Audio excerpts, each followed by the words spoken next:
Step into the new when you drive a Chevy. It's time for a fresh approach and a new perspective. And find the Chevy that's right for you. Find new experiences, find new roads. Chevrolet. Hey, welcome back to the Missouri Sports Network, MissouriSportsNetwork.com, where everyone has a home field advantage. Coming to you live from the Pizza Ranch studio. And as always, brought to you by Central Bank of the Ozarks, Chevy Dealers of the Ozarks, Doak Propane, Shelter Insurance, Great Southern Bank, Labor's Local 663, and the Bank of Billings. Pleased to go now about 160 miles again for round two with defending Class 4 state champion, Smithville Warriors, and head coach Jason Ambroson. And, Coach, thanks for your time again today. No, not a problem. A little technical difficulty, but, hey, progress is awesome, so we're good. No worries. I was glad it wasn't on my end. But, Coach Ambroson, in your third year as head coach there, tell us a little bit about it. You got 27 seniors coming back. Tell us a little bit about your team that's returning. We have a lot of kids, a very senior dominant team. You know, last year we had a class of 26. This year we got a class of 27. And for us, that's a lot of kids.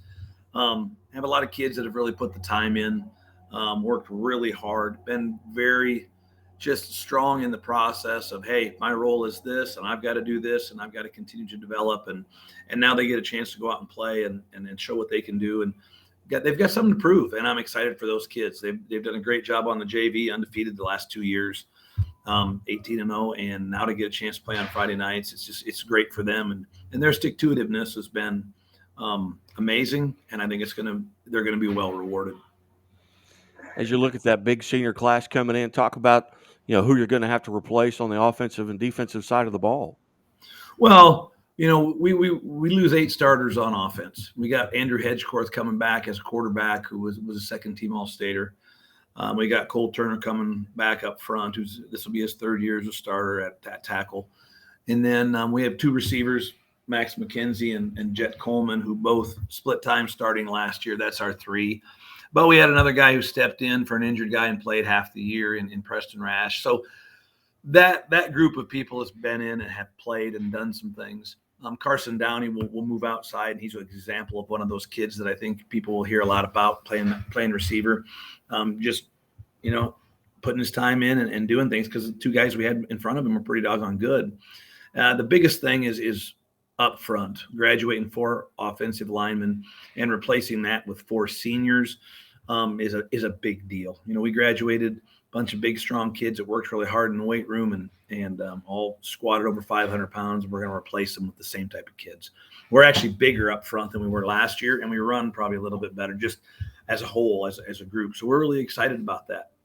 A bunch of kids that get a chance to do all the dirty work, to get a chance to play and show what they can do, and rotating some guys in at tight end. And I really like that group. We got 3 kids that we rotate in there. We got 3 kids we rotate in at running back. And so depth is good in those positions. And we really feel good about that offensively. Defensively, I mean, when you lose a Mason Krim up front and a Cody Simoncic at linebacker, and, you definitely, are going to miss those kids. I'd also say that we're replacing those guys with really good football players and guys up front that we've moved around, like moved an end inside because he got bigger, and returning basically 5, when you call it 5 starters, but realistically 6 or 7 on defense.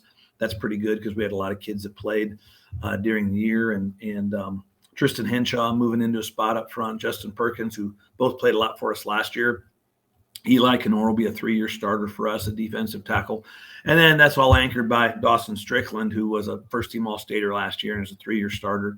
And so that helps. And then we got a guy in the back end with Caleb Donnell, who was also a first-team All-Stater a year ago. So we've got some guys at every level that can play. And we've got some young guys at linebacker. We get Derek Boyd back healthy after a knee injury.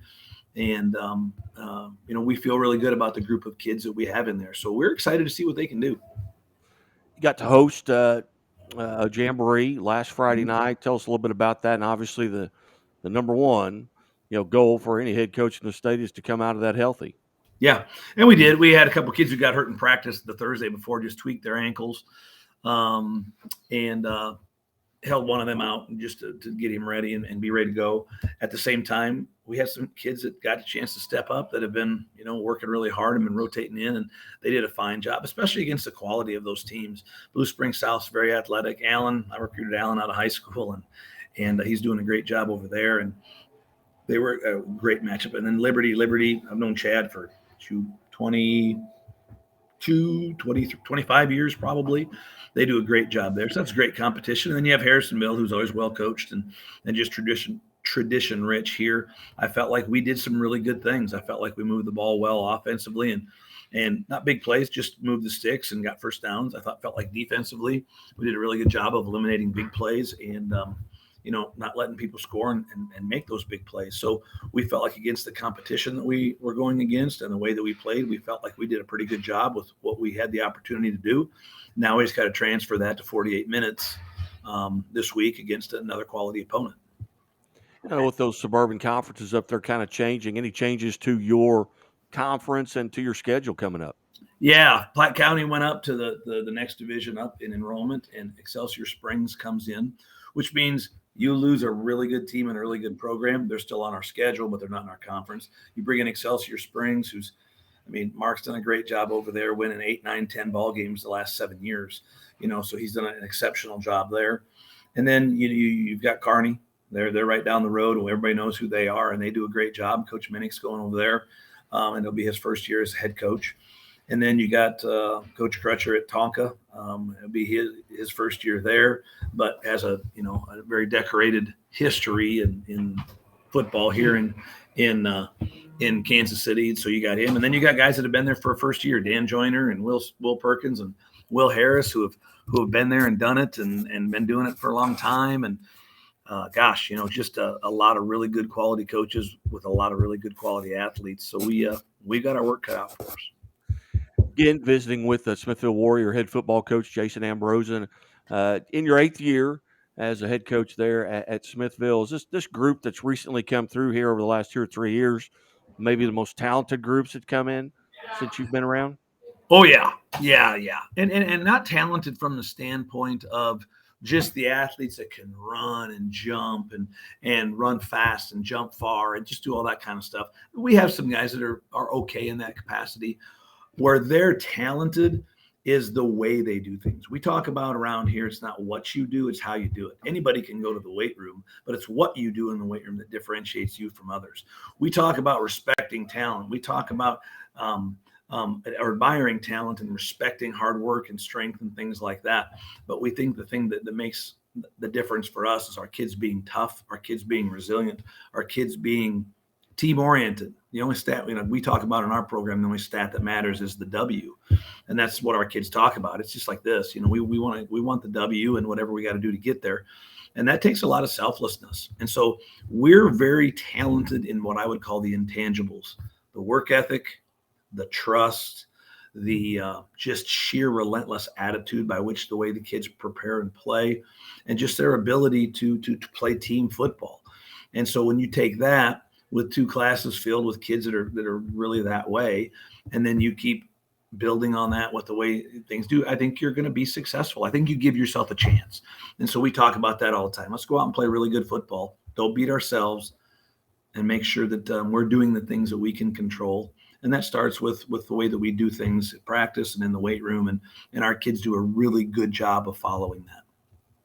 As I'm looking at your schedule, you open up with 2 home games. You got Raytown, and then you've got Platte County, who I thought last year was probably your toughest challenge until you got to the MICDS semifinal game. Correct. And then you go to Kearney. How you kind of getting prepared for that Raytown with those other 2 guys on the back end of it?